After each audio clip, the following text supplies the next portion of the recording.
আসসালামু আলাইকুম। সবাই ভালো আছেন আশা করি। যে বিষয়টা নিয়ে কথা বলতেছিলাম, কালকে থেকে দেখলাম শ্রীলঙ্কার লিগ শুরু হয়েছে।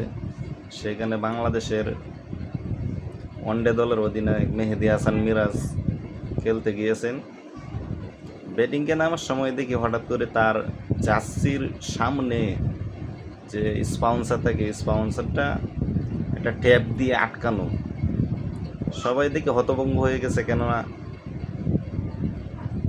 এটা আবার কোন ধরনের জার্সি যে ট্যাপ পেঁচিয়ে নামছে। এরপরে জানতে পারলাম যে আসলে এই জার্সির উপরে একটি বিজ্ঞাপন ছিল, অনলাইন জুয়ার বিজ্ঞাপন ছিল।